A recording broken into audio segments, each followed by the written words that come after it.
Yeah. I'm about to say, like, what happened to the live?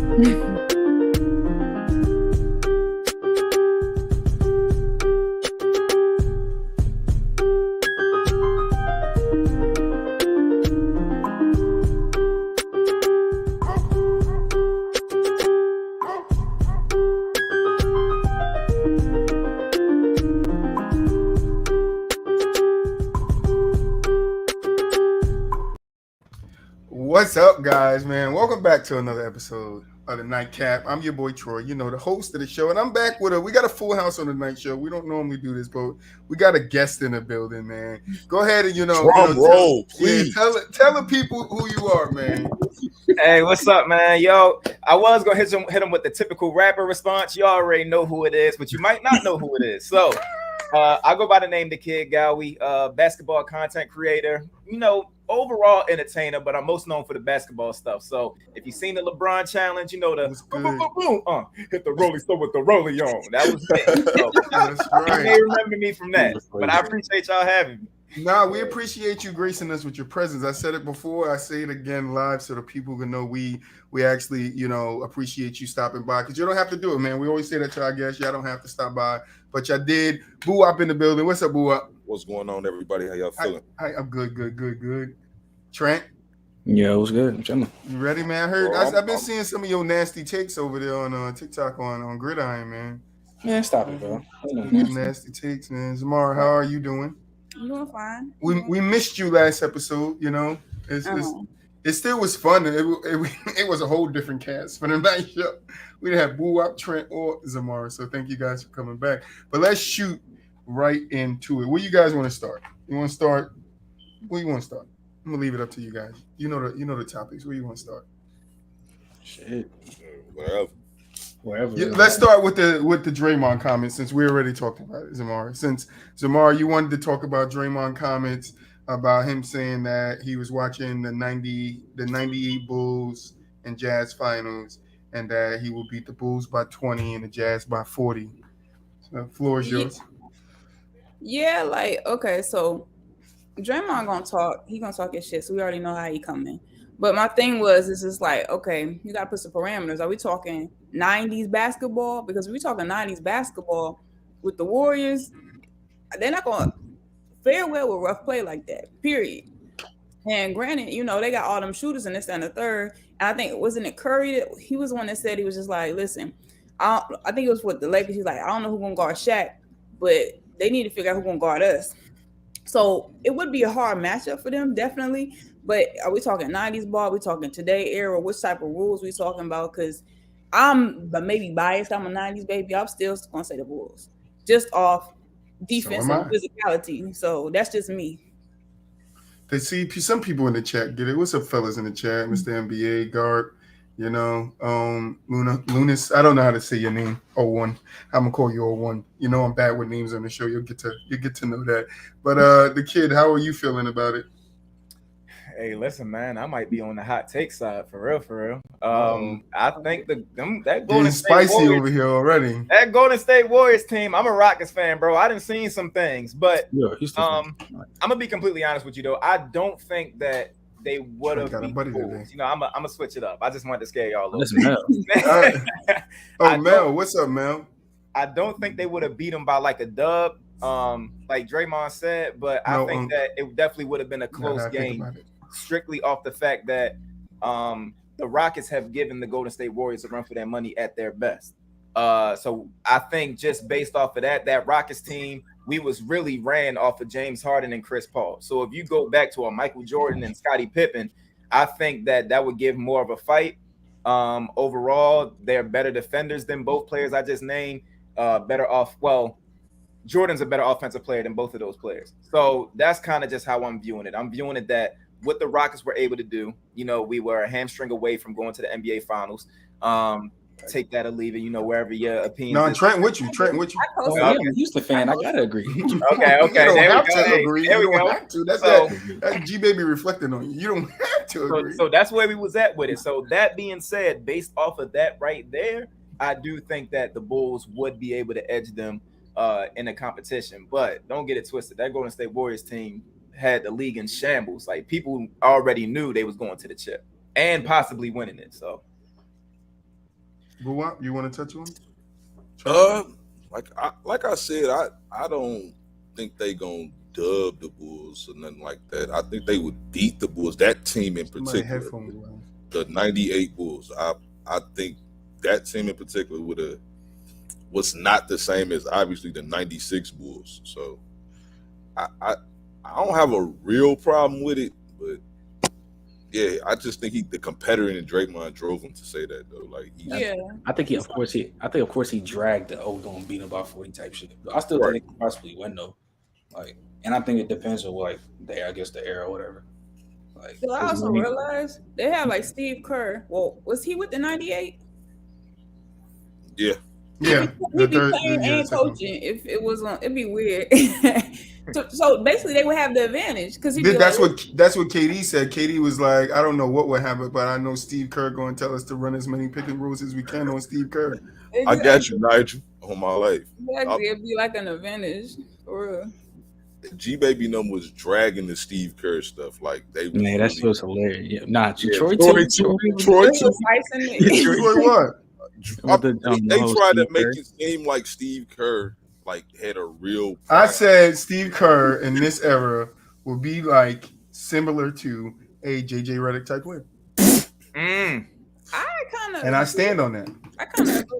That's a little too steep. JJ could put the ball on the floor. I don't know about Steve. what me and whoever it was, what else was saying, not whoever it was. I think it was Gbaby. Yeah, Gbaby. Mm-hmm. I was on Gbaby's side of that episode. What me and Gbaby was saying is if you're allowing Steve Kerr to go through the evolution of the game just like these guys did, and then he's playing in this time, his game will reform into somebody in this time. Who would it reform to in my eyes? It would be like a lesser of a JJ Redick. I'm not saying he's on a standard of JJ Redick. I'm just saying his play style would be of a JJ Redick. He will play some defense and he would be a knockdown 3-point shooter. I agree. That's not bad. I feel like if you going with the progression of the game, then yeah, I can see that because you have to expand your game at some way, shape, or form. So he's not going to stay the same, BooWop. That's what you were saying. He's not going to stay the same. No, I'm not. I'm saying his skill set would be more valuable, but that don't make him as a player more. You valuable. said that he wouldn't get more minutes. I don't believe so. No, that's crazy. That's because you're giving him too much, Troy. Why? How? You're giving him what you evolution. You can't give everybody evolution, Troy. What you need? How? How can't you give? If I take a president from 1962 and then put him in 1990, bro, he would be a different president, bro. Since Steve Kerr was playing, the game has not changed that much. So who would you compare Steve Kerr to, boy? A role player, a legit role player. That's what I'm saying. But JJ Redick wasn't a role player. No, JJ Redick wasn't a role player. JJ Redick was a legit starter for many years in this league. I don't think Steve Kerr would be a starter in this league. I was thinking like Robert Horry. He'd be like a Robert Horry for a team. That's in my head what I would think of. And JJ Redick is in kind of that category. I see Steve Kerr possibly being something like JJ Barea. No, JJ he wasn't a shooter, so yeah, JJ wasn't that much of a shooter. I said Nate Robinson too, didn't I? Like he'll be I said Nate Robinson when you was talking about his height. And I was like, if Nate Robinson made it at that height, you gonna tell me Steve Kerr can't do something at his height? Nate Robinson was a special athlete though. Yeah. Kerr gonna be special too. You see, that's what I'm not doing. See, you're trying to make him special. I'm not on that, bro. I'm not on that.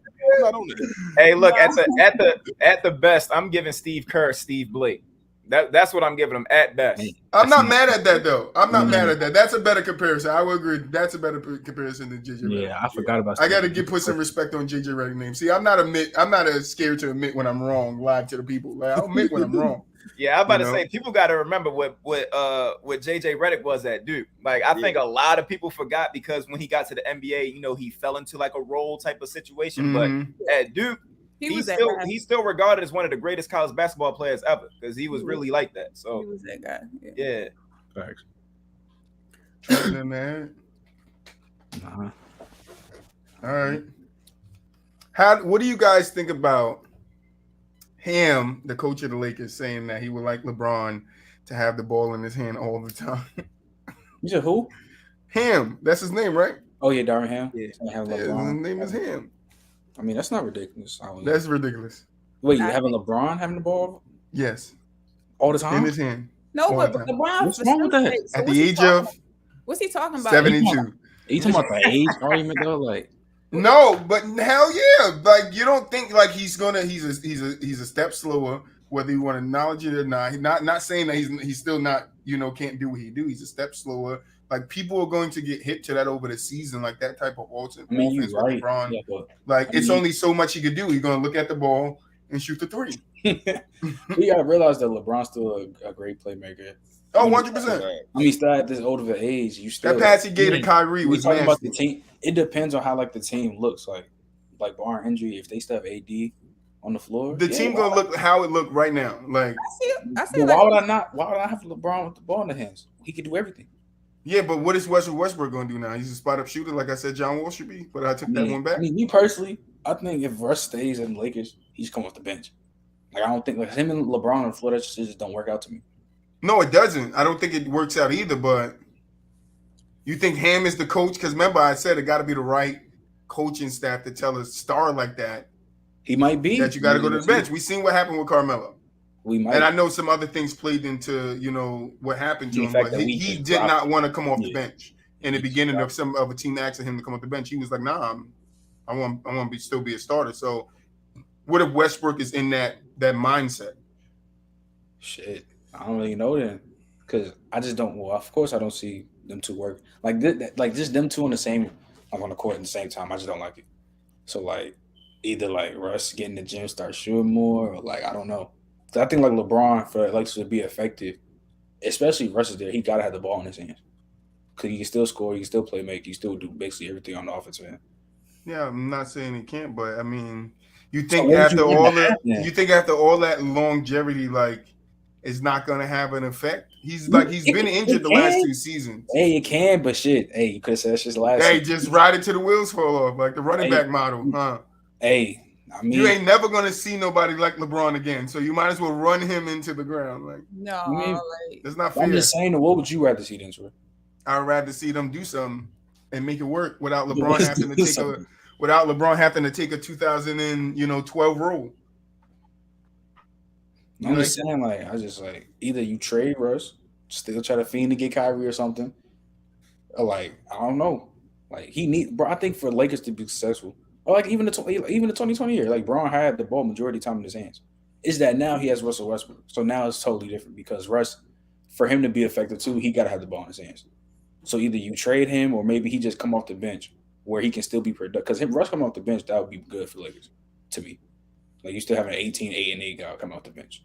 Yeah. So I had a quick question. So like I talked to one of my cousins before, and they was just like they don't see any system ever that existed with the NBA that Russ would be effective.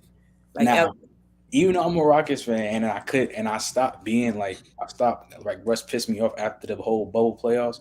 I felt like Russ' best chance of us seeing what we could have done was in Houston. But the thing is, we had PJ Tucker at center. Yeah, but y'all was running gun. Like all y'all did, y'all was like Suns low key. Y'all was just we was a 5-out system. But the thing is, we just had literally no center. Like we had a 6'8" small forward at center. That was D'Antoni's mistake. So like, that's probably the only system I could have. Even though it didn't work out, that probably would have been the best. But besides that, is that not one of the worst systems you have ever seen? What, the 5-out? The thing is, the 5-out could work if you after he got rid of his center. Is the worst this was crazy. And I'm not gonna lie, that shit was crazy. Like we had PJ Tucker at center run the 7 seconds and less, no center or less. Yeah, I think our tallest player was Robert Covington at 6'7". Yeah, so I'm That's crazy. And the thing is, though, if we would have had like a big that could shoot, that could never be replicated. Like Russ, that could have been like his like. That's a good point. That would have worked. That would have worked tremendously, especially with all the spacing you have, stuff like that. It's that like when like the playoffs hit, even when Russ came back, like they was just letting bro shoot. Anthony Davis just got him in the paint. He was like, "Fuck it, you shoot." Yeah, Anthony Davis got to want it. He got to like. I kind of agree with Shaq. What Shaq was kind of like what he was trying to say is like he got to play tougher. He got to come this season ready. him not touching the ball. I told you guys when he said that, it didn't sit right with me after coming off an injury. You got to get out there, work and grind if you want to be the best. And it's like sometimes I just like, and I don't have the right to, I'm a fan. I always say that I don't really, but sometimes I just think from this point of view, like, does he even really want to play ball sometimes? Like, is he just like, I feel like at this game, I don't feel like at this game? Like, I'm not going that far NBA. I'm not beat for the name calling, but I just want to know, like, what kind of AD we're gonna get. We're gonna get the we're gonna get the championship AD who played hard, stayed healthy, and helped his team. Had an impact on his team. Or are we gonna get the Anthony Davis that shows that he can't stay out there, he can't be on the floor, he can't help his team like that? Then having LeBron, like, my problem going back to the original question of having him run the offense a lot, that's gonna take a toll on Bron, like if AD goes down, like, because now he got a bigger workload because now he might have to go to center and run the offense from center. Like, that's like, I don't see that being successful down the road. Maybe LeBron can make it work. It ain't gonna sustain itself. But I don't think LeBron's at that age where he can make it work.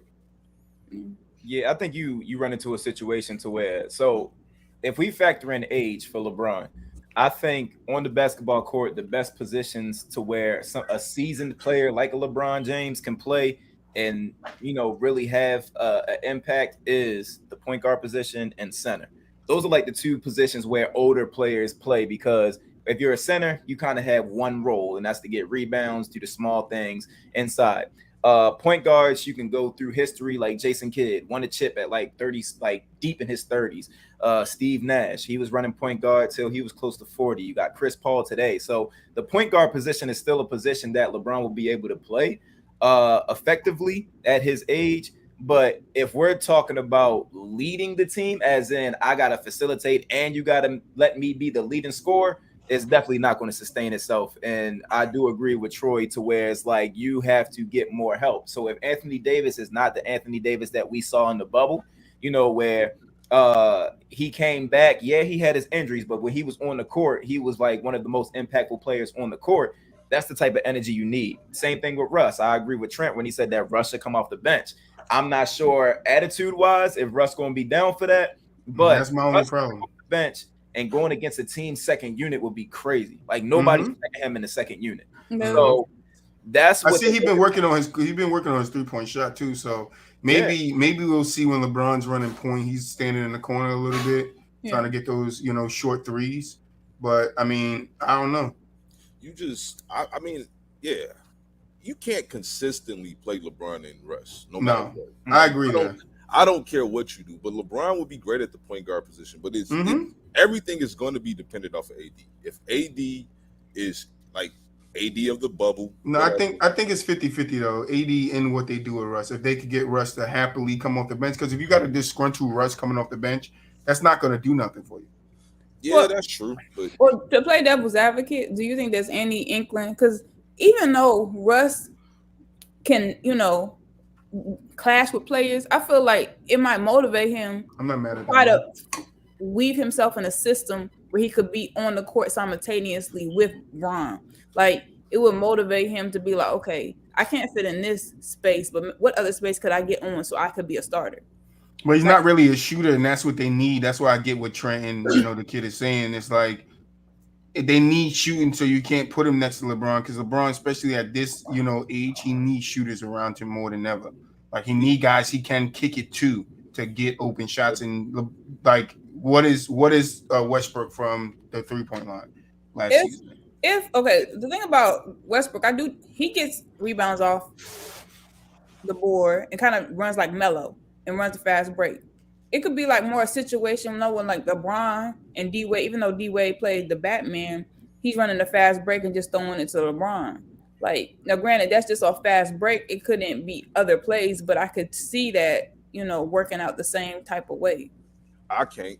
30%. That's not that bad. He shot 30%. If he could hit, that's bad. That's bad. That's not for Westbrook. For anybody. Anybody. Not for Russell. For anybody, man. Not for Russell. 30% is terrible, man. 30%. Hey, look, during the summer league, I was hanging out with a dude. He's a basketball trainer from Canada, and he said he's actually trained Russ before. He says like Russ works on his shooting, because I know a lot of people don't think that he does, and it doesn't really show that he does.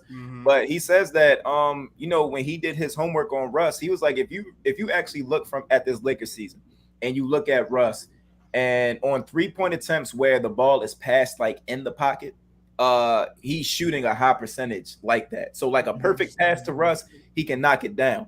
But even still, like, even if the pass is a little to the left, a little to the right, a little up, down, you still expect your guy to hit it. But Russ isn't a shooter, so he has to have the perfect pass. Yeah. So and LeBron can be that guy to give it to him, but like I said, Russ has to show that he doesn't have the ego in that situation to be like, all right, I'll just take the lesser role. I'll be the 4th or 5th guy to get the ball. I'm good. Whatever you guys need me to do, I'll do it. And I don't think he's going to be happy with that. I think he had that mentality last year. I just don't think that's who he is as a player, though. Like, the skill set, what they need from him, is just never going to be him.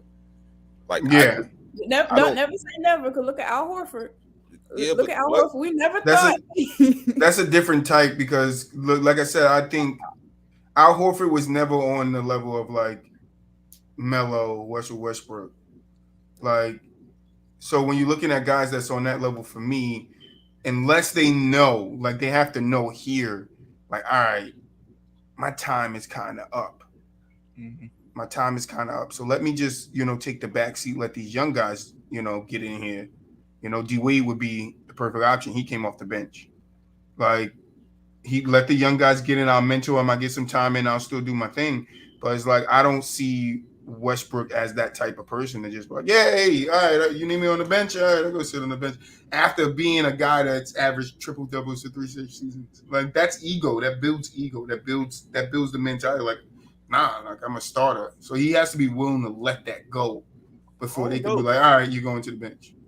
I think it ain't gonna matter though. Like, I think it's true what they're saying around the league. Like Russ might be out the league next year.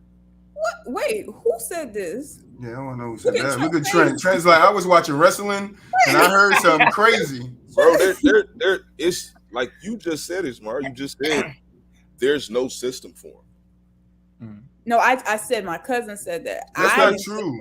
That is somewhat true. He was just fitting in Wizard system though. The Wizards.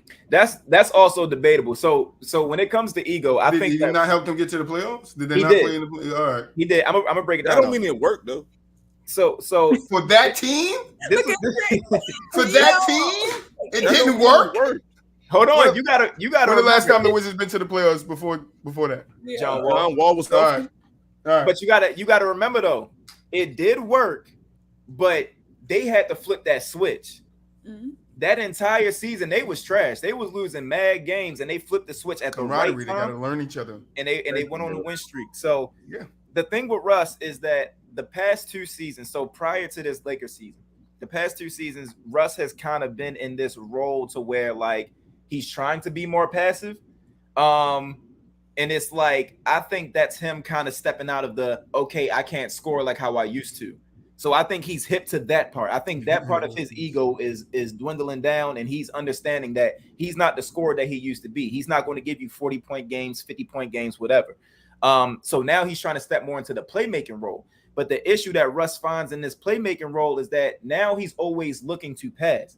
So when he's going for a layup, he's throwing the layup too hard. It's like, bro, not in flow. You're not in rhythm. Yeah, like you can still score. Your biggest skill set on the offensive end is attacking the basket. So attack the basket with the idea of you're going to score. You can swing the ball to the wing if worst case scenario. But when you go with the intention to pass, they know the pass is coming. So they leave your ass wide open and you blow. He got to dunk on somebody. He got to dunk on a couple of people early in the season, like full out flush him. I agree with you 100%. Like, that's my whole problem with Russ right now. He's playing hesitant. Like, when he goes to the rim, he's looking to pass when he used to look to dunk on you. So that is his biggest problem right now. But maybe that's like, was he doing that with the Wizards too?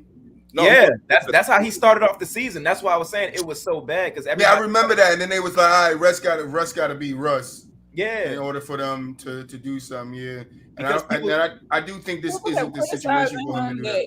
He is a ball hog, or he didn't know how to he didn't have a good basketball IQ, so then that's why he changed. I mean, you gotta have a high basketball IQ to average 3 triple doubles in the season. Now I'm a huge Westbrook fan. Like I personally think he takes too much heat.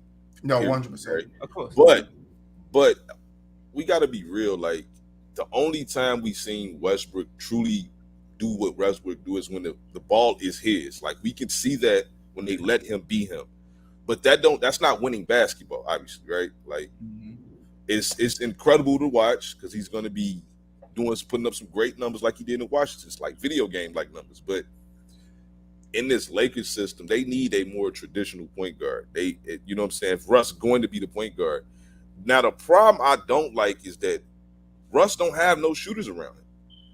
Like same thing you would say for LeBron. Yeah, you'd be able to say for Russ. He does not have the shooters. Because LeBron gonna attack the rim and do the same thing in a sense, but he just make better passes than Russ, obviously. But still, you still need shooters around. But why do you think Russ is struggling with his turnovers when he's such a good passer? I think I ain't gonna say he's a good passer. I mean, to average again, I'll go back to average triple double, bro. You gotta have some type of high skill. I think he's second guessing himself, and that's the problem. I think Zamar hit the head on the nail, the hammer on the nail. Definitely second. He's definitely second guessing himself, and I don't think he's a bad passer. I wouldn't say he's a great passer. He's a good passer, though, right? No, that's why I said good passer. You know, but I'm still saying like he's still not the traditional playmaker either. Like a lot of that comes from him drawing to, kicking out. It's not him reading the defense and then throwing guys open like a Chris Paul would do. He's not doing that. Yeah. So that's the problem. Like that's what the Lakers need. LeBron does that. He throws guys open. Like, so then, I mean, then it would just go back to the point. What's the need for Westbrook? What you mean? What's the need? A point. I mean, if he's not coming off the if he comes off the bench, then yeah, I get it. Then he's just what's up, Big Taz? If he comes off the bench, then yeah, you can utilize him because then he's like a lesser role in the lesser role of LeBron, where he just comes in and does the same thing LeBron is doing, but at a lesser role if that's what you want to call it. Yeah. But that's the only way I think it works. I'm just saying that like if Russ doesn't come off the bench, then like what's the need for him on the floor if he isn't in the corner shooting? They need to trade him, obviously. Like, no, I mean I think we all agree there. Yeah, like they could definitely get a better option. Westbrook's not even my favorite player, but I feel like he do want to win in this situation. So if he finds Big Taz, I need the white coat. If he gets in where he fits in, wherever that may be, because he's an awesome rebounder. We forget that. We forget like you said he was a better passer because he's getting his triple doubles. There's times where like he could come off the bench, but I feel like gradually if he gets a rhythm or understands like how to play better with LeBron, he can stay on the floor if he gets his shot obviously together. I feel like he can stay on the floor at the same time. But can he get his shot together? No. I think BooWop, bruh. I think he's putting, but if you seeing video of him shooting now, that means he's soon as the season. Years and years and years. Though. Yeah, but that's what I'm saying. But as players progress, players progress in their seasons, and they get older, they do become more of spot up shooters. I mean, not everybody Vince Carter. Hold on. No, that's not true. Just Vince Carter. I'm just saying, like somebody. John Wall was my favorite player. It took him a little minute for him to get that jump shot. It took him a minute. He still don't got one. Huh? Giannis got one. Who? Giannis? No. Oh, okay. I just wanted to check. Make sure you're consistent still. Hey, we the most two consistent on the show. I had to make sure you're still with me, but what? Don't sleep on John Wall. He started off that year with the Rockets cooking. It was just when the team fell apart. That's when it started getting, dicey for him. Yeah, put Jay in. I'm saying he can't. John Wall can't carry the team by himself. What John Wall had was the same thing. The Clippers, though, they can get you on that back foot and they will rise up on you. Mid range though. They never had threes. They never had jumpers. Like I never thought John Wall had a jump shot. Like it looks way better than Russell's though. Like when he shoots, he never had a jump shot. No. A mid range. Are you talking about a mid range? What are we talking about? A mid range? A jump shot? What are we talking about? Y'all really talking about like y'all seen John Wall catch the ball in the mid range, jab step. No. Put it again. Bruh, why are you? That's a jumper. I mean, yeah. I mean, it counts as a jumper, but me personally, I'm referring to his 3-pointers. Like when he started off the year with Houston, I don't remember the exact number of games, but like he was up there with like real legit 3-point shooters. But it's just shot 31% in the 40 games. Yeah, so when the team started falling apart due to injuries or whatever the case may be, that's when it started to shift for him. So I think that John Wall has a serviceable jump shot, but when you have him as your number one option now, which is why he's so excited about going to the Clippers, because now your third best defender has to take him. So hey, don't be surprised if that he's shooting a high percentage. But what the 2-point percentage counts as layups in twos or just shots, jump shots? Jump shots, everything. That's everything. Yeah. Oh, okay. Well, that's what I'm saying. Layups are a 2 too. Right. Everything. So that's what I'm. It would consider everything that's a 2. Okay. So I don't want this stat. But if I did want that stat, he's shooting 45% on the career. But all I'm saying, I don't know what I'm talking about. Can develop his jump shot kind of like John Wall did. It took a minute. Then he could be on the floor simultaneously. That's all I'm saying. I agree with Trent though, that not all players do it, but I think if Russ puts the work in, he could definitely get a better jump shot to where he could be utilized in the league.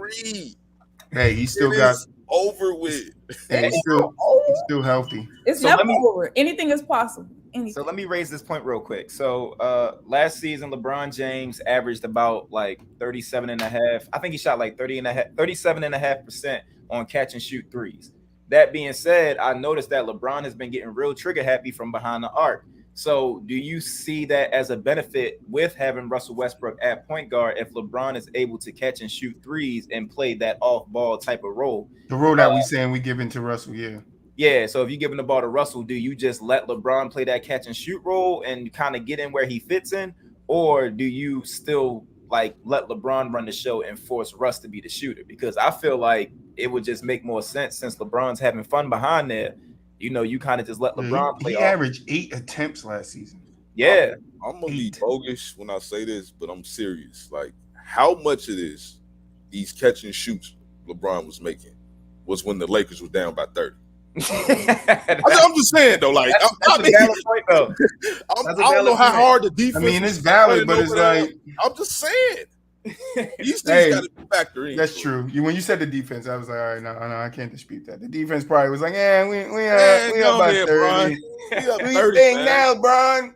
Get your 30, Bron. Get your 30, Bruh. Hey, you can come back and make it a 10-point. I ain't gonna cap. Bron was going on scoring stretches when they was getting smacked. I was like, all right, Bron ended the game with 30. You can't blame it on him. It was like, yeah, but like 15 of that came when the game was already out of 25 reach. Came in the last 5 minutes of the fourth quarter. Right. How do you do that, Bron? Just give me the ball, get out the way. But that's what Ham wants. Ham wants LeBron to run everything. And I'm not saying he's a bad point guard at all. But I just would like to see what that looks like at his age. Like if he slowed down, is his legs bothering him from all his hamstring injuries, or he's been having some injuries with his legs lately. So I'm just like, I don't know. Like the vision, I'm not dismissing. Like he would be giving people laser passes, like, but I just don't see the fit of him running the offense and Westbrook starting. And like Trent said, I think you just gotta bench Westbrook. In a perfect world, I think LeBron needs to be averaging around 20 to 22 points per game. About 9 to 10 assists, because I think he definitely could do that, and about 6 to 7 rebounds. Like that's ideal for a regular season. Then that's a coasting type of season for LeBron.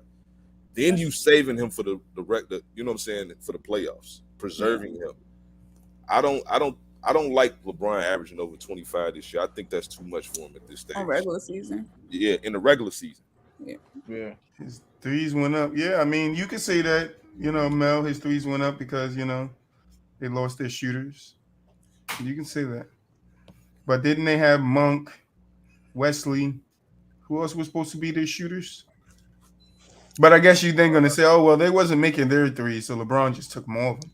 No, he's taking more threes because that's what older players do. No, 100%. He's an older player. He cannot get to the rim. That's what Mel should have said. But Mel said because he lost KCP, Kuz, and Caruso. But they replaced those shooters with people that were shooting 40% the season before. So yeah, 40% from the 3 season before, and those guys shot what this season? This is not as easy as you think it is. But let's move on. All right, middle of the show. Let's do it. What is one NBA moment that lives rent free in y'all head? Well, coming from a Rockets fan, you know, when James Harden was wilding still with the scoring, it's like I just like every time I think about it, just think of Ricky Rubio just guarding him behind his back. Like literally, it was that point that he was so I remember that unguardable. He was so like he was literally like going that crazy to the point where they tried to guard him behind him. Like literally. What team was he on? What was it? He was on the Timberwolves, I think. Oh, was on the Timberwolves. Like he literally stood behind James Harden just guarded. And guarded him from his back. I remember screaming so loud, like, "What the fuck are you doing? That's not how you play basketball." No, yeah, that shit. That's not how you play basketball, coach. That's what I've been saying to coach. Like, coach, that's not how you play basketball. Have you ever played coach? You get out there and stick him from behind his back. See what he do to you. Like, facts. Anybody else? BooWop? Probably Kobe 81. Yeah. Oh yeah. Just just a game that I could watch it right now. Like it just was an incredible game by an incredible player.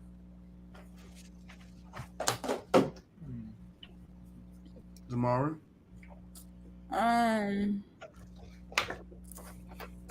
Put me on a spot. I can't think.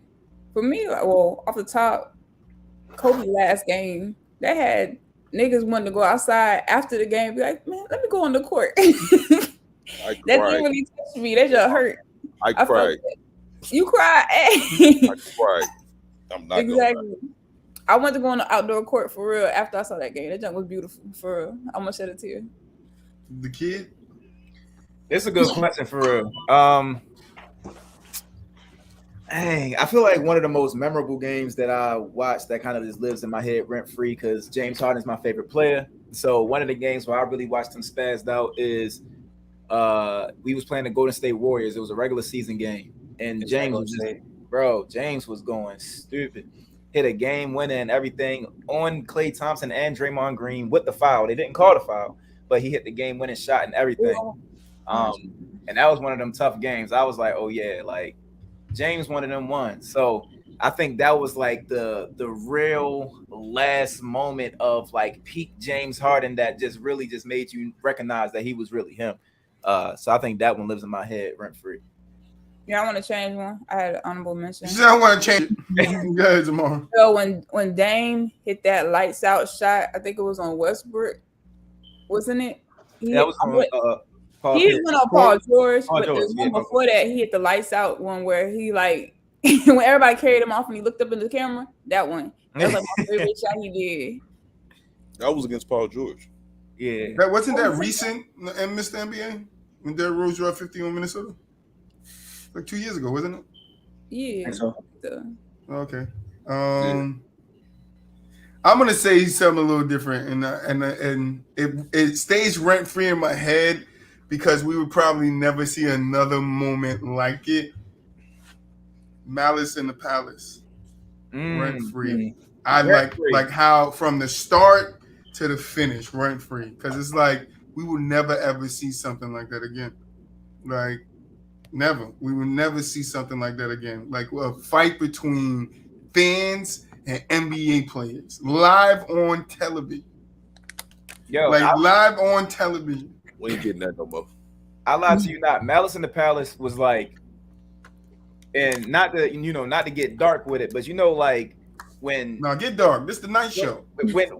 When disasters happen in like U.S. history, and you remember exactly where you were when it took place. Like Malice in the Palace was one of them. I know exactly where I was when I seen it. I knew exactly when it was because I remember I was young, so I think I was. I had a couple friends over for my birthday. And we just watched, and I'm like, yo, these that's niggas a good one, man. Wildin', bro. Like, legit just hype. So, that's one of them moments. I if I have to switch mine, I would definitely switch to that because that lives in my head rent free. And I think to this day, like, if social media was around when that happened, oh my god, that would be the greatest. There's so many memes. Oh my god, the memes for that would be legendary. Exactly. Oh man, rent Yeah, free. yeah. I get the best one. I got the best. Yeah, you get that one. Yeah, I was like, yo, because it's like when I first saw that, I was like, yo, what the fuck is going on here? Like, hold on. Why is Ron Artest in the crowd? Like, why is he punching that man? Why is Steven Jackson there? Like, what's going on? Why is this dude there? Ben Wallace was somewhere going. I'm like, why these dudes? And then I'm like, nah, I gotta find the whole thing. Cause at first, like when I first saw it was on YouTube, and I'm like, nah, like this is not the whole video. This is not the whole video. So I went back and I watched it, and it started like from the player when, you know, it was Ben Wallace and Ron Artest when they got into it, and then Ron Artest runs over, he lays on the scorer's table, and I was like, what started it? It was the cup. And I was like, when I seen the cup, I was like, wait, he threw something with one. I was like, oh nah, somebody threw something on him. Started wilding. I was like, nah, that's it. These guys are gone. They're out the NBA. They ain't no turning back. They ruined their careers, but they got suspended for a long time. But lost a lot of money. Lost the season, bro. They were gonna win that year. I believe that. If I believe they stayed healthy, they would have won that year. You think so? Yeah, they would have. They would have went to the finals, but I don't know if. Oh well, yeah. I mean, I think they could have won that year.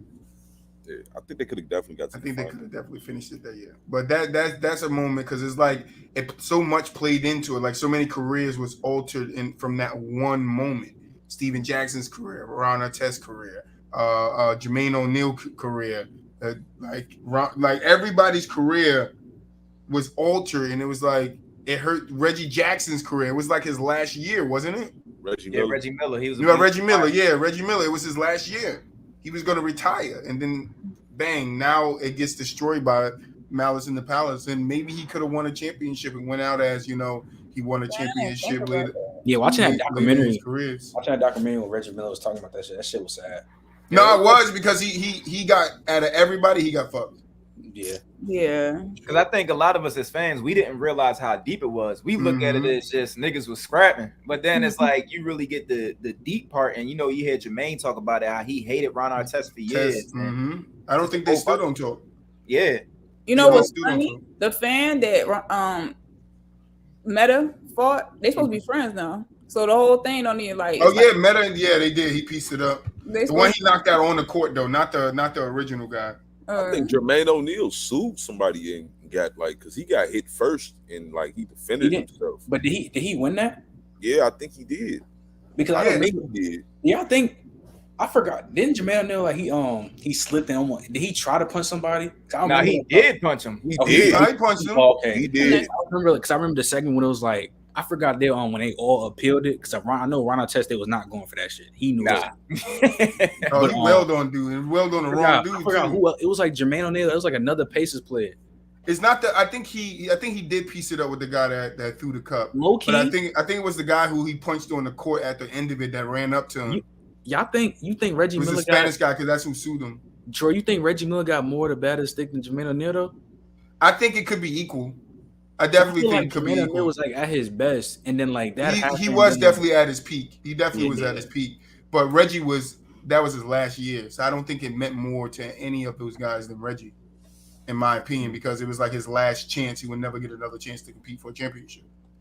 Yeah, it's sort of like, you know, when Kobe was going out. Let's just say if Kobe had a realistic chance of winning the championship that year, and everybody saw the hype, they felt the hype, and then, you know, Andrew Bynum or somebody just started scrapping, and it just messed everything up. And Lakers had everybody got suspended, and so I can view it from both perspectives. Jermaine O'Neal definitely got screwed though because 100%. Like you said, he was at his peak.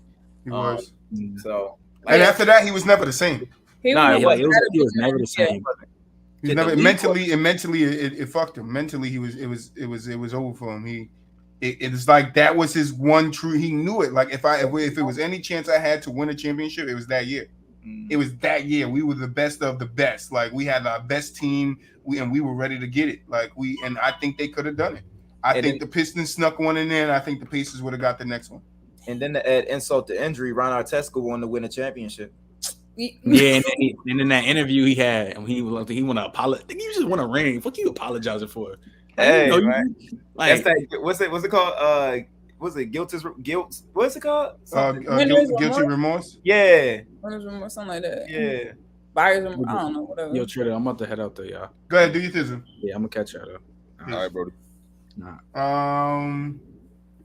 let's get into your take on KD and the Brown trade. So we all know that. Well, we don't know if it's true because I did watch. Jason Tatum. What Jason Tatum said on it, and he basically just was saying that we don't know if the reports are true. He said, "I don't know if the reports are true. I don't have nothing to do with it. I don't have no say." But he loves the team the way it is right now, and I think that's going to go a long way. Even if it was true, Boston is not going to pull the trigger, to make a trade like that when you got your superstar, your guy, saying that he loves the team that he has around him. They added 2 pieces. He mentioned the 2 pieces that they added. So I think he's fully like, all right, we could get back to there. And if we come against Golden State again, we have enough pieces to win. Yeah. I think overall, the reason why I ain't going to say I felt slighted personally, but the reason why I feel like Jaylen Brown felt slighted is because people have been trying to break them up for years. Mm-hmm. Like, been seeing in the media, whether it's fans talking, not necessarily Boston fans, because Boston fans rock with Jaylen Brown to the point to where some of them feel like they'd rather keep him than Jason Tatum. And I thought that was surprising, but there's some fans that be like, yo, like I'd much rather keep Jaylen because we know what he does on both sides of the floor. So with that being said, to have somebody like that who has been a key factor into your success, so whether it's the Eastern Conference Finals, NBA Finals, he's been there every step of the way. And y'all keep trying to break them up for whatever reason, and then you reach this point to where he stood out in the NBA Finals, the biggest stage, and he was the biggest performer, 2 games away from possibly being Finals MVP. He was the most consistent, so that's a slap in the face. most consistent. And then now you hear Kevin Durant wants to be traded, the same Kevin Durant that y'all locked the hell up. And now you're just like, oh, well, we want him. Let's throw his name in a trade package. Now, there's 2 different ways to trade a player. It's one thing if the if the Brooklyn Nets were like, yo, we want to make a trade and we want the trade centered around Jaylen Brown. So if they come to you with an offer, the difference with this is that the Celtics reached out to the Nets and offered Jaylen Brown. And I think that's where the disrespect and the slap in the face comes from, because it's like, yo, you're offering the guy that was just your most consistent player on the biggest stage in basketball. So I can see why Jaylen Brown came out with the shaking my head tweet, because it's like, yo, at what point do I become enough to where y'all see my worth? Well, I don't know if it was when I become enough to see my worth, because I think they see his worth. They paid him. True. So obviously they want him there, and that's what I'm saying. I don't think as a Boston fan the rumors are true. I think if anything, it came from somebody within somebody else's organization to shake up the trade rumors, because nothing was happening. There was nothing coming out on where KD was moving, where it was going. So I think somebody just threw a report out there and was just like, oh, Boston's interested, and they offered this, that, and the third. And it's like I didn't hear a Boston source come out and be like, yeah, that was true. Like, no, like I'm hearing Tatum saying like, no, I love the guys around me. I love that. I don't think Boston is at the point, because Boston had plenty of opportunities to trade him and get more from him. So if you're saying like he's at the peak of where they could get more from him, they trade him now, I think they lose out if they trade Brown now. I think the only difficulty with that is that the source that it came from, because we know that guys like Woj and we know guys like Shams, and the report came from Shams. So we know those 2 guys are like the most. But they have been wrong before. They have. Woj has definitely had some L's as of late. They have been biting too many fruits of things that's been whispered, that's been passed by them from the little evil lady from the snow cartoon with the damn dwarfs. She ate the apple. Like, it's too much stuff going around. And like I said, I'm not a conspiracy theorist, but there was no talk about where KD was moving, where he was going, none of that. Mm-hmm. And then all of a sudden, it's Boston was interested in him, because it's easy to throw Jaylen Brown into a trade talk because he's been there so much over the last 3-4 years. Right. Mm-hmm. Like, and they only been together 5 years, and he's been in the trade talk every year. And it's like, in the beginning, I could see like when Brad Stevens was there, Brad Stevens trying to build the team, a culture that he wants there, so he has to see if Tatum and Brown are the guys that he wants to build around. But once you get 3 years in, 4 years in, like now like, all right, you just paid these guys an extension. Like, these are the guys you want to build around. It's like, what other pieces do we get around them? And that's why I think Tatum, what he said is 100% true. Like, I love the team the way it is. Like, I think Boston feels the same way. I think that's why Brad Stevens made the moves he did, because he understood like we just need another playmaker and another person that we can rely on to consistently shoot the ball, and that's it. And that's what we got. We can rely on Gallinari when because he can be consistent sometimes and he can be inconsistent. I'm not gonna say he's just always consistent. He's inconsistent too. But if he can give us the consistent side more times than not this season, and then especially when it comes to the playoffs, yeah, I think we good. We go against the Warriors again. I don't think the same outcome happens. Now, quick question. I want to ask you this, since you're a Boston fan. If that trade were to happen, do you think Kevin Durant gets you over the hump? No. No, because we lose Marcus Smart in the deal, and that's our defense's anchor. So not only are we losing Brown, which is the guy who can pick it up, as we've seen in these finals when Tatum is not on, right?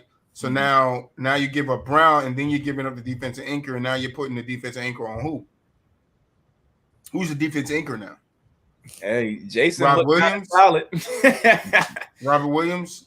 Tatum can't be our defensive anchor and our offensive anchor. And offense, yeah, you're right. But my whole thing is, do they even complement each other, KD and Tatum?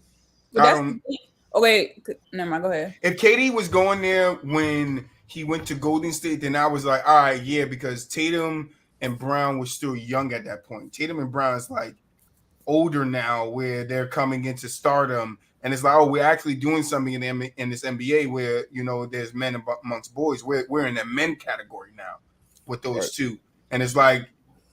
Now it doesn't make sense to me. When they were younger, you could put a guy like KD in there and not mess up their flow that much. But I think now if Tatum ain't gonna know, like, all right, I still got to give the ball up to KD, but now I might have to give it up to him a little bit more than I did Brown. Exactly to your point. It's funny because like one of the very first TikTok sports video I did was when niggas would come and talking crazy, talking about like Tatum better than KD. Now, granted.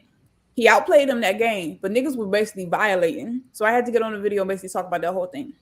But with trying to replace him in a system, it's just, I don't understand. Even if, it's a rumor, you basically throwing all your chemistry and your hard work in building that team down the toilet. It doesn't make sense, really.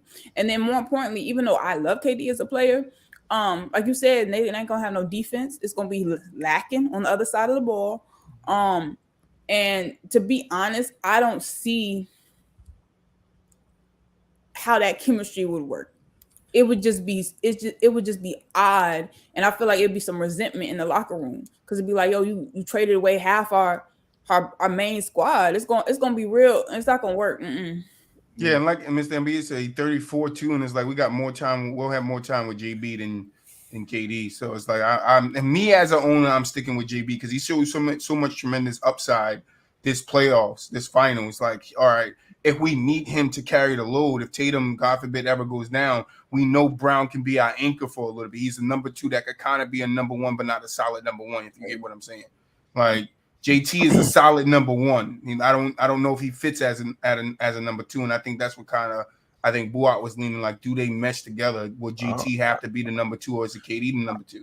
That's the thing, because I think it's just gonna be a clash anyway. Because if I'm Jason Tatum, I think I'm better than you, Kevin Durant. Like, I'm serious. Like, I think I'm better than you.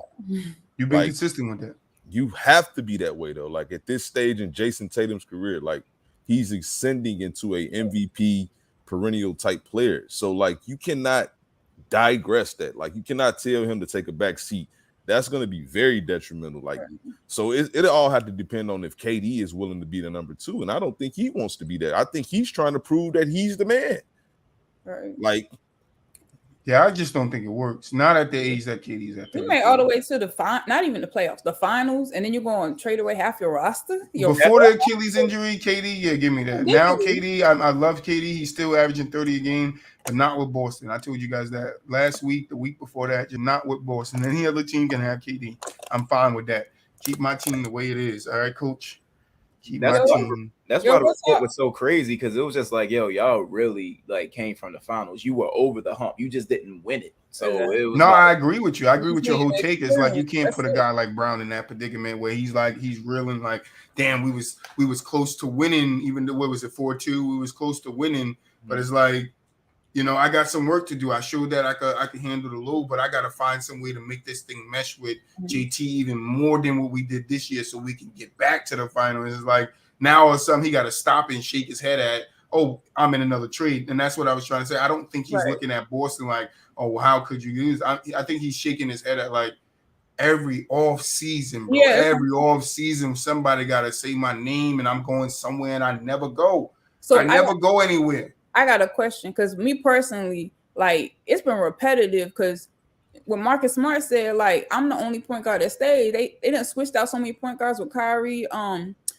The other, I forgot the other point guard real quick, but yeah, but which organization? I would hate to play with the Celtics because it's just like every year, it doesn't matter how good you are, you be feeling like everybody could get the boot for real. Like, what organization would you think would be like the worst when it comes to that for any player? But low key, that is the business, right? Like, it is, but unless you're a superstar, you're probably going to be on the trade block, like no, it is without being told that. Like, no, it is, but it's just like the difference is Boston.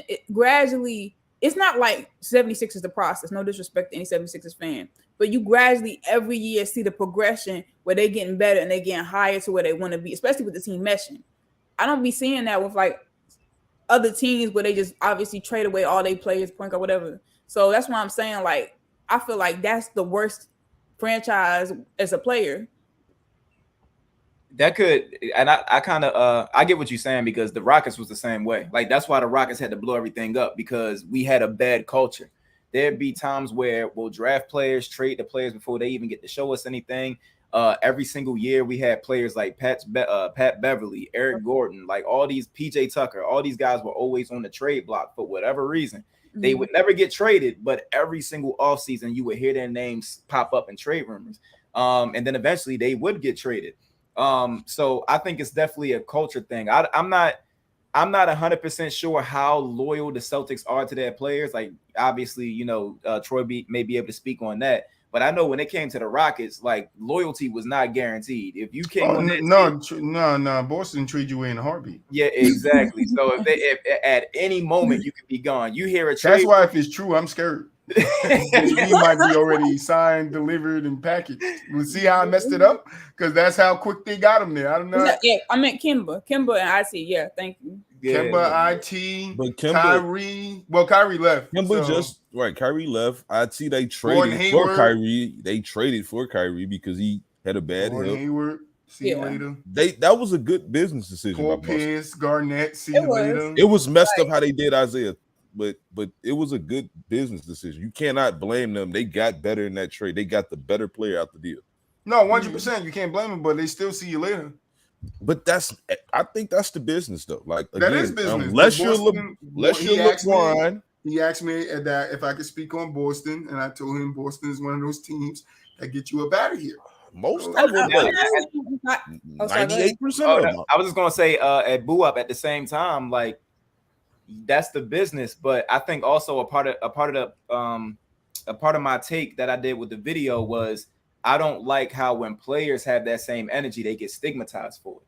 Because like the business is, you know, we trade you whenever. See, and I'm one of those. Boo, I would tell you, I go hard at, you know, guys leaving teams, but I only go hard at the guys that leave teams that force their way out of that contract. That's the only guys I go hard at. James Harden, Ben. Those are the only guys. Like, when KD left, went to go, I don't give a fuck. His contract was up. When LeBron left, I don't give a fuck. His contract was up. Yeah. There's nothing you can do with a guy that fulfilled his obligation and left. I look at James Harden like, oh, come on, bro. You couldn't at least finish out the season? Yeah. I'm a dude that's for the players, though. Like, when I say I am too, business, but at least finish out the season. You had an option. If you got to wait out at the end of the season, you can play to the end of that season. You could deal with it for the end of that season, bro. I'm just saying, like, I'm a player versus team guy. Like, I'm always going to support the players over the team. Oh yeah, 100%. I know that the teams are cutthroat. That's what I'm saying. When I say it's a business, they cutthroat. They don't care. They're going to do what's best for them. Trade Danny Greenway with a broken leg. That's what they do. That's what teams do. They're going to always find the way to get better. He in Philly's rehab, and they come let him know, hey, yo, you got to pack your stuff, and you're not on this team no more. We shipped you out. I got no problem with. You got to go to their medics now. Like, what? I got to go to their doctor. I'm in pain. Like, and I definitely don't feel bad for a player that wants out because he sees. Like, I'm not mad at KD for saying, like, you know what, I want out. But that's so funny you say that because this guy on TikTok. That's why we got to start the segment when we call people out on TikTok. This guy on TikTok was like, oh, KD, everything people debate in a sports debate is opinions. And I'm like, no.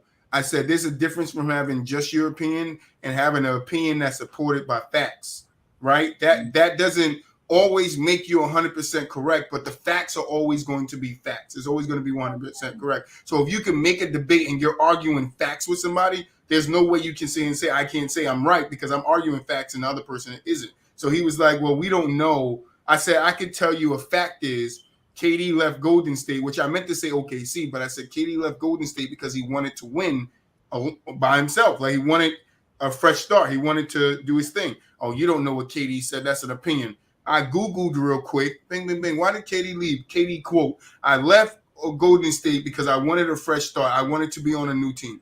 Like, so what I'm saying is SB Talks, what's up? Got to stop by the show soon.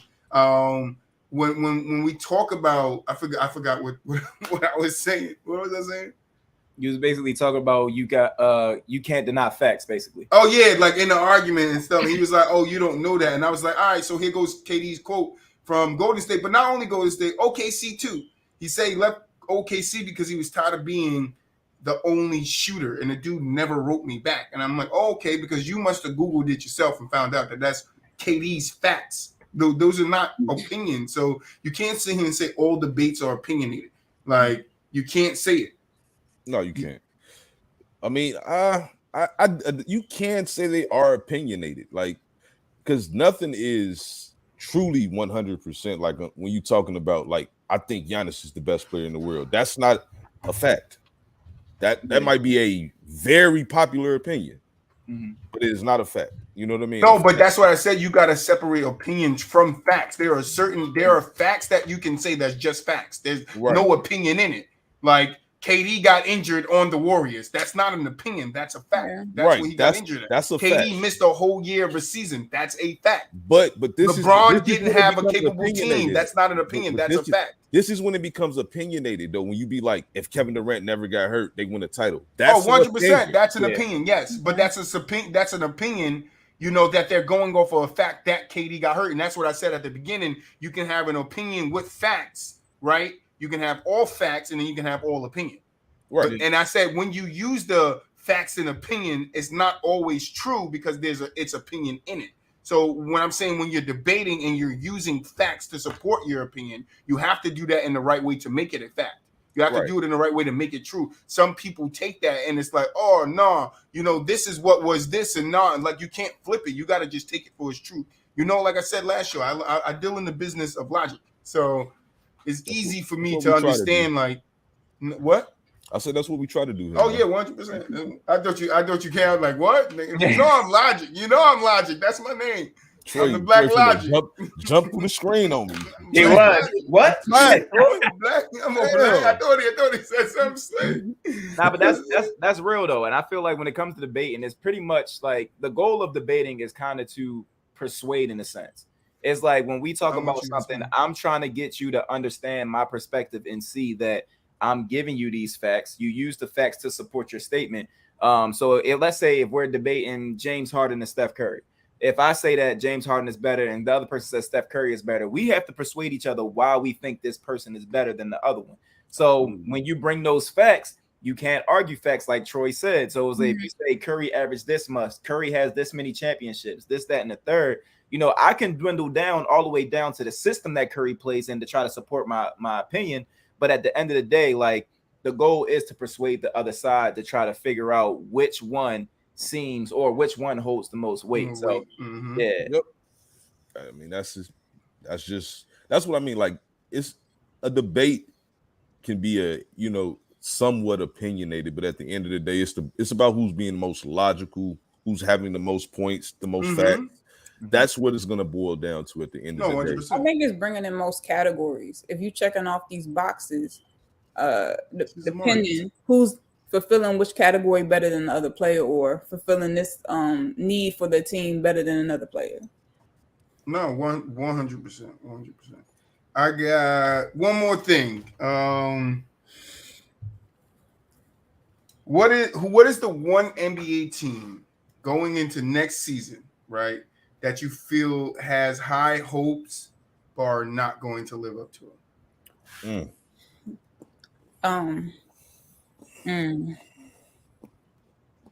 Can I be honest? I'm going Atlanta. Can I be honest? Go ahead. I'm going Atlanta. Like I love Harden. I love Harden. Don't do it. Don't do it. Don't do it. I love Harden, but I don't think the Sixers gonna do like that. Like I just don't. They ain't gonna do like that. They not. They gonna. It's Doc Rivers. It's second round, maybe. Minnesota. That's not a bad pick, man. And then that might be it. To be honest, I'm gonna be completely honest, because there's too many young teams collecting they players and piecing their stuff together. I don't see it, especially they on the East Coast. Oh no, like I'm going Atlanta because you got to see how Trey and DeJounte. Thank you, DeJounte played, because I was about to call him Delonte. Something was going wrong there, BooWop. I got you. I got you. But yeah, we got to see how those two going to work out, and I don't know if that's like, I need to see the system that is going to be in place. It can't be the system from the last couple of years where Trae Young has the ball and he's doing everything, and then Trae Young has to be willing to take the ball out of his hand and give it to Murray and let Murray run the offense and then they go back and forth and see how that can work, because if he has the ball in his hand 24/7, yeah, you could say he has a person to kick it out to. But then, if I'm not mistaken, Murray ran San Antonio's offense, right? He wasn't really a guy that, came off the ball and stuff like that. True. So I don't know if he's going to be able to come off the ball with Trae Young. I think that's the hardest. I think that's a difficulty I'm having, because I do think that they're going to be a legit duo. Because DeJounte Murray, not only is he great offensively, but he also is a defensive player as well. Mm-hmm. And he's also clutch. I don't know how many people watched Spurs games last year, but DeJounte was really him. I watched a couple. Yeah, DeJounte was really him last year. So I was happy he was able to squeeze into the All-Star game by the skin of his teeth. But I think they're going to be cold. I think it's going to require, as much as it may hinder Trae Young is just the better shooter. So I feel like you may have to pass those playmaking keys or facilitating keys to DeJounte Murray, because it will just be easier for Trae Young to get his shots off, because he's not looked at. He can't be strategized to the point to where, guys are just hovering over him. Like they're like in that playoff game against the Miami Heat, they was not letting that man breathe. If you have DeJounte Murray handling the ball in that situation, Trae Young can find a way to get open, sort of like a Steph Curry type of role where he can run around and find his open looks freely. So with that being said, I would like DeJounte to have the ball in that situation and Trae to be the shooter or play off ball, whatever you want to call it. And I think that would be the best recipe for the Hawks. But once again, that's something they're going to have to come down to. Trae's going to have to take a little dip in his assist numbers. I don't know how much he cares about that compared to, possibly winning a championship. Not saying it's a championship team, but if the best thing for the team would to be to have DeJounte play point guard and Trae play the two. And then your team that you think has high expectations but not going to live up to? Oh, you mentioned them earlier. You said Minnesota. I think the Minnesota thing ain't even that deep for her. I think the acquisition of Rudy Gobert is cool. I think it helps them. You have a cat who can spread the floor, so that also helps you out. You have an ant who goes crazy any given day. Mm-hmm. D'Lo, I'm not sure if they're still on D'Lo. They could. There's been people saying he should be traded, whatever the case may be. But if he's in that lineup, he also helps as well.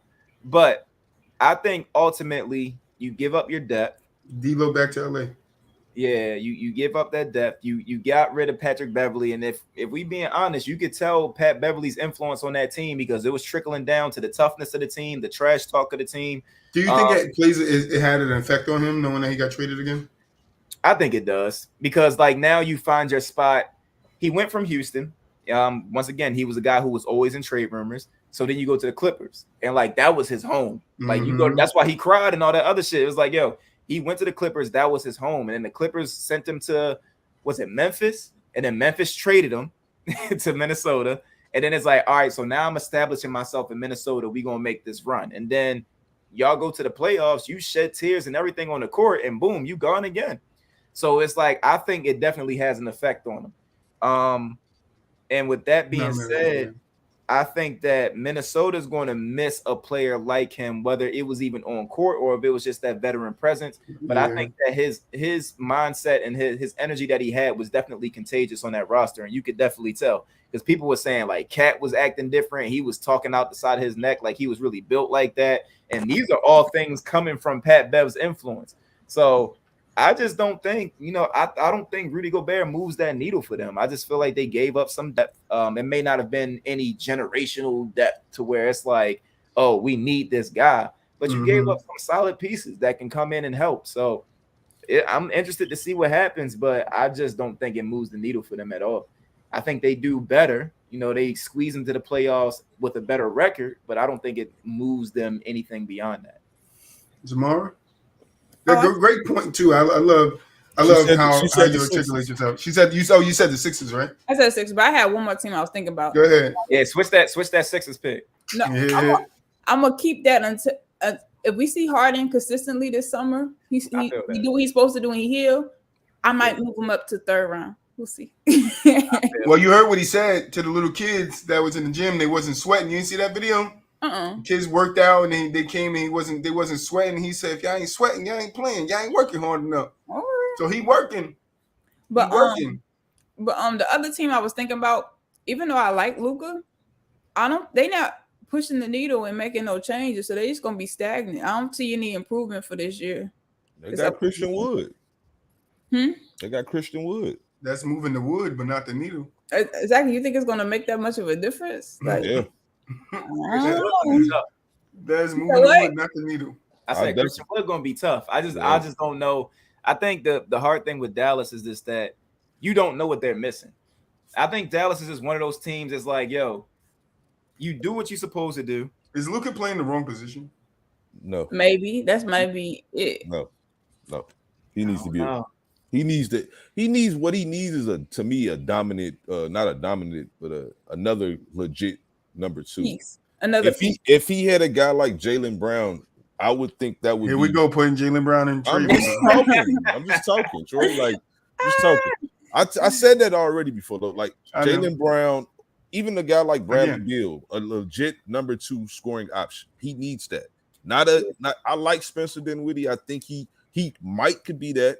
You know what I'm saying? I don't know, but I think Christian Wood gives them somebody that can score out the low post and a guy that can stretch the floor a little bit. So, no, 100%, but you don't know if that's enough. I don't know. No, I don't. That's what I'm saying. We don't know if that's enough. I don't think like again, like they one of them teams that I'm thinking people are saying they going to the finals or nothing like that. And they lost Brunson too, which is like who's picking up that scoring load? Tim Hardaway? It's gonna have to be Tim. Possibly. And I think Tim Hardaway is a guy that was, he came into his own like the last couple of years with the Knicks into Dallas. He was solid with them against the Clippers though. Like Tim Hardaway Jr. is a solid player too. No, 100%. Yeah. So Tim will get you a cool, 16 to 18. Yep.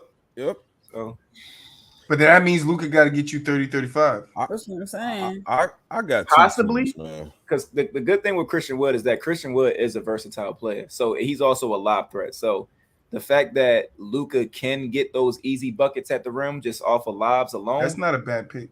Yeah. So I think SB said the Suns. That's not a bad pick.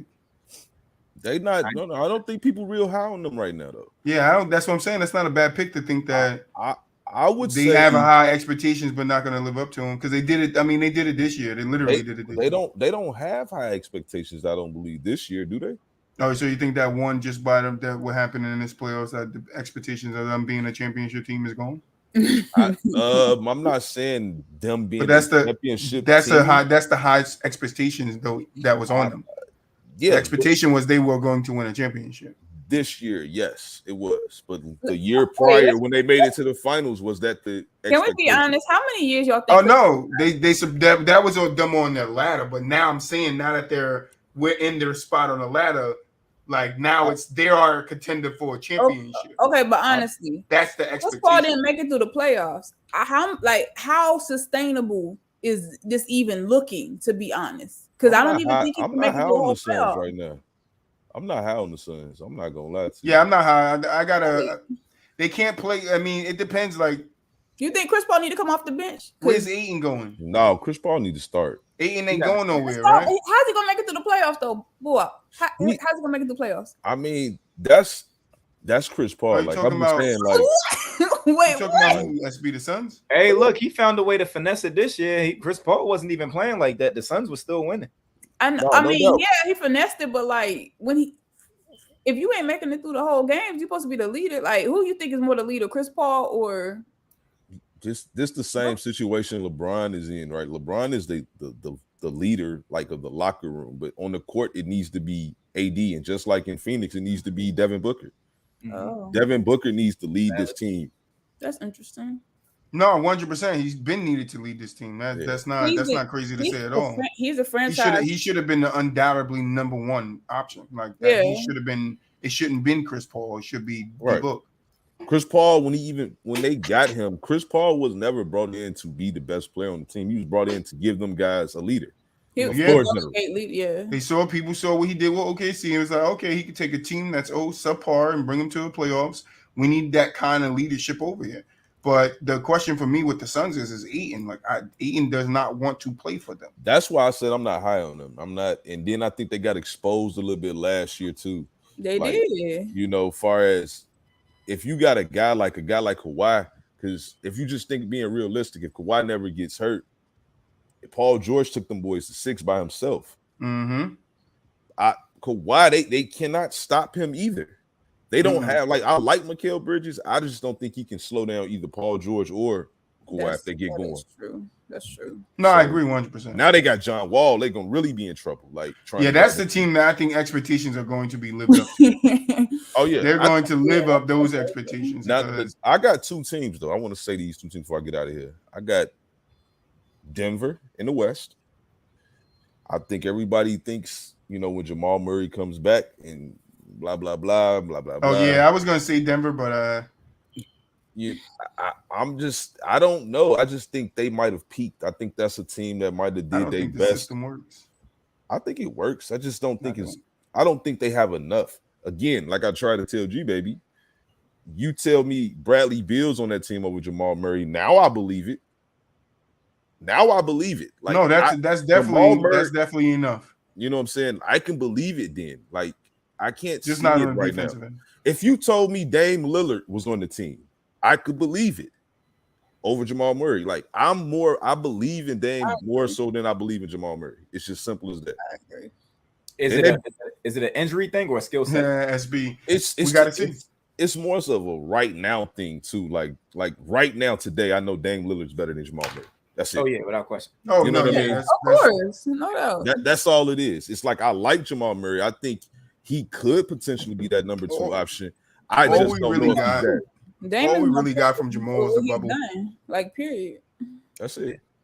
Ain't nothing wrong with picking the short thing. It's like if you know somebody like that versus somebody who could be like that. That's the thing too. It's like when you have a player that's like just coming into their own in the league, and they get to a place where, you know, Jamal in the bubble where he balled out, and then that next season he started to ball out, and then he ended up getting injured.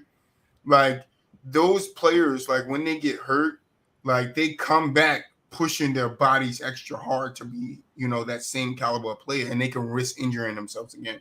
So that's why I'm saying, like, we've seen it with KD. Literally a prime example. He rushed himself back. And I'm not saying Murray, is rushing himself back, but he rushed himself back, pushed his body to do what it didn't need to do at that time, hurt himself again and wound up losing the year. The only thing that worries me about Murray is, like, can he come back and have a clean bill of health when it comes to injuries this year? Because if not, then you throw the whole thing back on Jokic's shoulder. That's true.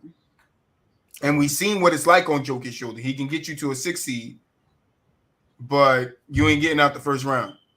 And that's only fucking up Jokic in the long run, because it's like he lost Will Barton, so Will Barton ain't gonna carry it. I know who they got. I forget the names. I don't know them guys. You don't know those guys?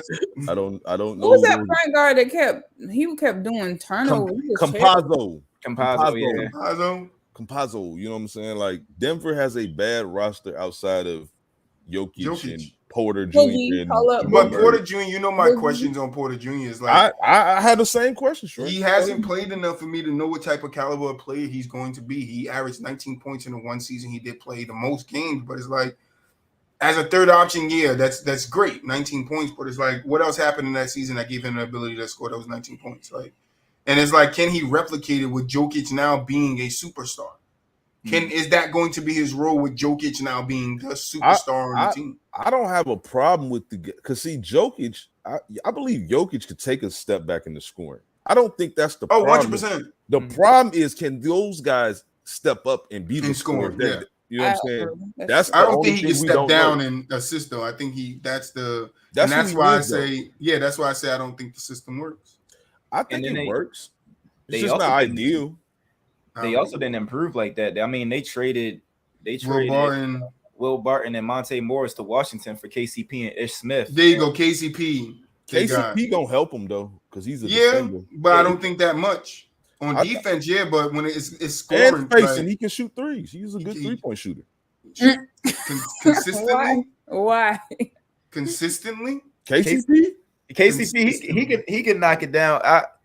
He's just like I said. I'm not saying he's a same caliber player, but what did I say about Gallinari's shooting? He can give you some consistent shooting from the three, and give you some inconsistent shooting from the three. I remember the talks of KCP while he was in LA. He needs to be more consistent. He's shooting the three out of his one good game, 3 bad games out of him shooting the three. If he's grown, great, but I'm not gonna.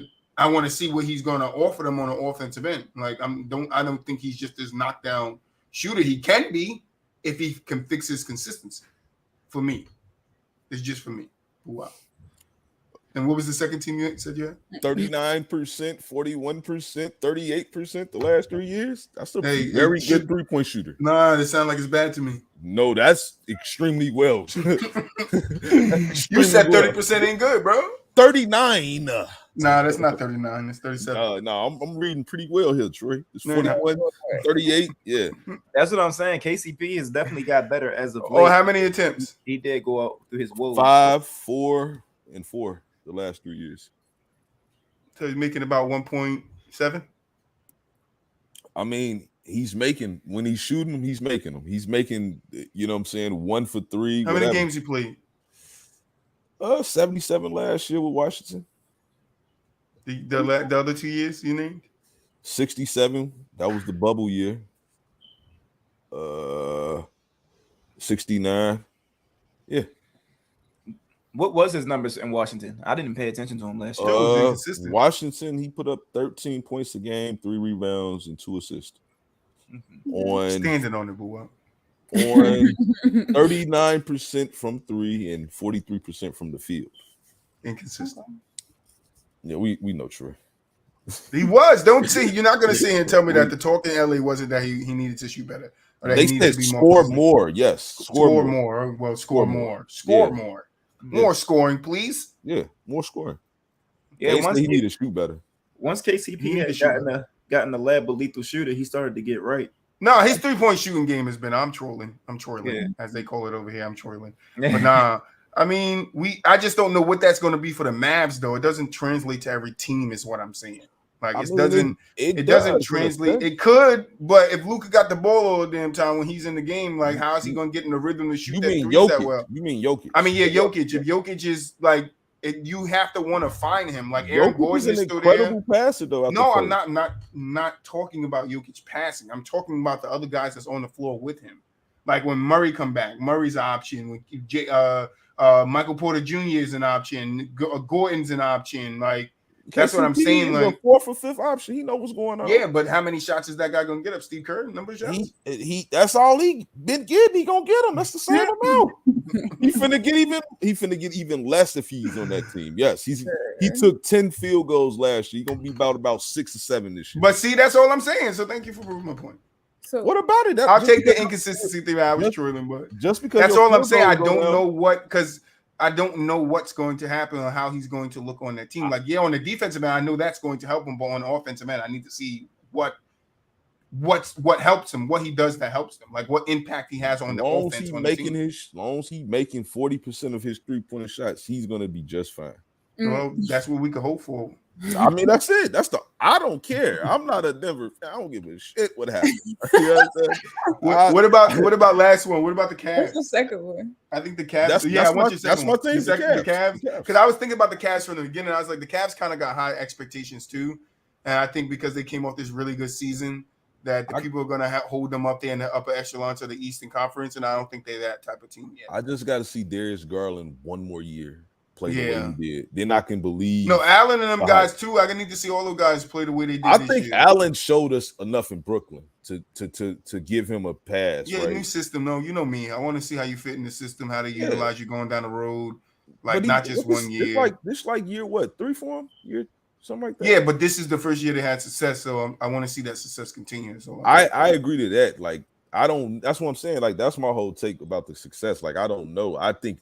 A lot of it is for me is Darius Garland. I need to see him one more year duplicate what he did last year. That's it. Yeah, and then I could be sold.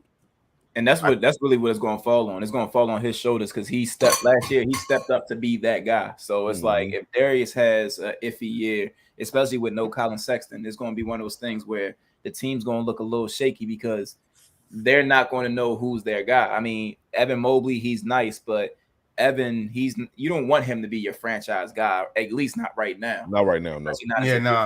So, it does fall on Darius. He has to have another year like he had last year. So I agree with BooWop. No, I mean I could agree with him too, but still need to see it.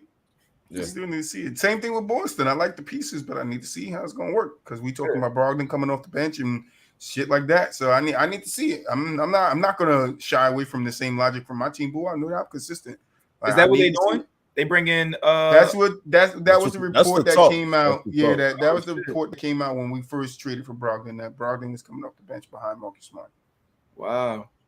Yeah, I ain't in love with that. Interesting. Unless they're gonna work it out when they start playing them and practicing, unless it goes Smart, Brogdon, Brown, Tatum, Williams. That's a potential 5. So you can go, Brogdon, Smart, Brown, Tatum, Williams. It should be solid. Yeah, I mean it is. But let's get it. Final thoughts, BooWop. You already know, man. Hey, first off, man, appreciate you, bro. Like for stopping by, blessing the show, man. Hey, funny guy right here, man. I love your stuff, man, and definitely got great basketball takes. Like so.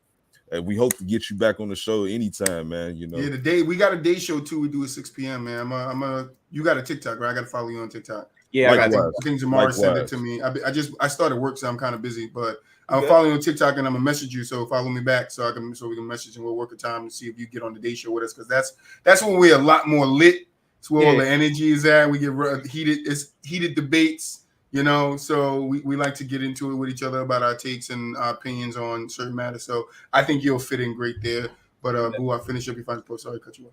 Oh yeah, man. Friday. You already know, man. Zamara. No, I had a good take today, and thank you again for coming and joining the show. I really appreciate that. That was real clutch. Mm-hmm. No, like you said, it'd be lit on Friday. I want to get in. I want to argue. Friday, Mondays and Fridays. I told you that. That's the schedule. Oh, you told me Monday, but you didn't say Friday. I said Mondays and Fridays. We could go look at the message. All right, no, I'm ready to argue. So what's up? She said, I'm ready to argue. We don't argue, we debate. It's just heated. We debate and it's heated. She want to come up there with the butter knives and forks. Like we don't do that. We don't even like that. No, I got you.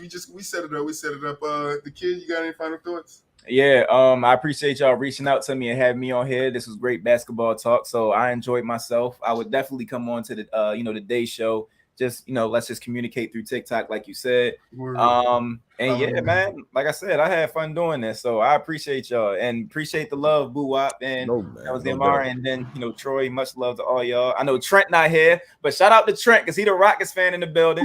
We out here. Trent left you. Trent was like, "Look, I gotta go." Hey, look, Trent left because he knew I was gonna hold it down for the gang. So he said, "Oh, you got this dude right here." All right, I just followed you guys. Chat, man. Thank you guys. I know some of you guys were busy. And you're gonna catch this later when we're off air. But give a shout out to the kid. We're gonna have him back, man. I definitely want him with the rest of the guys. Trent, daytime Trent, Gbaby. BooWop, daytime me. When we all just going at it, the vibes.